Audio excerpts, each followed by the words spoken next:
Olá, povo de Deus! Sejam bem-vindos ao nosso canal, Palavra do Reino de Deus. Nele você encontrará cortes de pregações que irão te aproximar ainda mais de Deus e edificar a sua fé.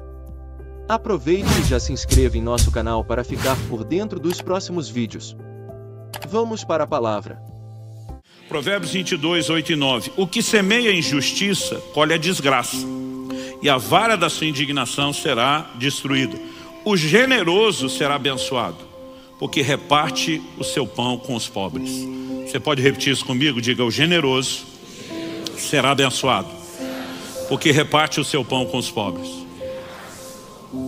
Gente, aqui nós temos lei de causa e consequência. O generoso será abençoado. Por quê?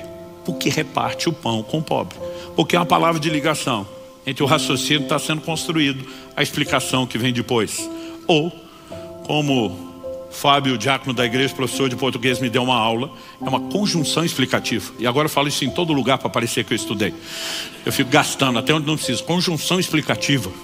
E eu não sei onde eu estava no dia da aula que explicaram isso, que eu nunca soube o que é. Mas será abençoado. Por quê? Porque faz algo que provoca bênção. Eu sei que há uma doutrina bíblica inquestionável, que aquilo que nós recebemos de Deus é uma expressão da sua graça, e que a graça se acessa pela fé. Mas muitas vezes isso leva os cristãos ao extremo de que eu não faço nada. Tudo o que acontece não tem a ver com merecimento. E eles confundem isso com responsabilidade, como se a gente não fizesse absolutamente nada. Bom, se para acessar a graça que eu não mereço eu preciso crer, é lógico que tem um efeito de causa e consequência. Eu tenho que me posicionar em fé. A obediência é apresentada na Bíblia como uma expressão de fé. Então quando eu decido andar na palavra, escolho, me responsabilizo por isso, eu também estou expressando fé. E a Bíblia está dizendo que o que reparte o pão com o pobre, né, ele será abençoado, e será abençoado por causa do que fez, porque quem planta tem o direito de colher. Não apenas o direito, tem a inevitável consequência. E não importa o que plantou. Se o plantio é bom, a colheita será boa. Se a semeadura é ruim, né, de uma semente ruim, a colheita será ruim.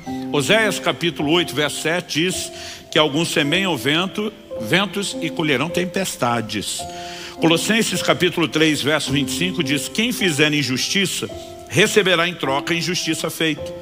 E nisso ninguém será tratado com parcialidade. Outra tradução diz: nisso não há acepção de pessoas. Então não importa se estamos falando do crente, do não crente, da pessoa boa, da pessoa ruim. Semeou injustiça, vai colher injustiça. Por outro lado, em contrapartida, se semeou justiça, vai colher o quê? A justiça.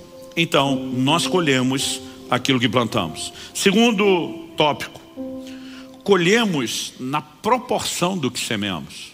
Então, não apenas o seu plantio, sua semeadura determina qual será a colheita, o tipo de semente determina o que você colhe. Mas a proporção da semeadura também determina a proporção, né, da sua colheita. E aí nós precisamos considerar a declaração de Deus em 2 Coríntios capítulo 9, verso 6. Isso afirma: aquele que semeia pouco, também colherá pouco. E o que semeia com fartura, também colherá com fartura. Então, o tamanho, a dimensão, a proporção da colheita está relacionado à proporção da semeadura. Nós precisamos entender que quando falamos a respeito disso, não apenas o que semeamos determina o que colhemos, mas essa questão do volume também precisa ser colocado nessa equação, também precisa ser entendido. E há dois aspectos que se enquadram dentro desse outro princípio que nós estamos abordando. Não apenas o quanto plantamos, no sentido de quantidade final, mas a recorrência, né? Porque muitas vezes você pode imaginar: semeei muito, mas fiz isso uma vez só. Isso significa que eu teria uma colheita só. Mas semeio sempre com frequência, terei sempre colheitas frequentes. Então, esse entendimento bíblico deve gerar em mim e você algumas percepções, né? Acredito que Deus não nos informaria de tudo isso, a não ser com uma finalidade: que a gente não só entendesse que nossas ações terão resultados, mas que a gente pudesse escolher bem as nossas ações para através delas, intencionalmente determinar os nossos resultados. Essa é a lógica ao longo da Bíblia.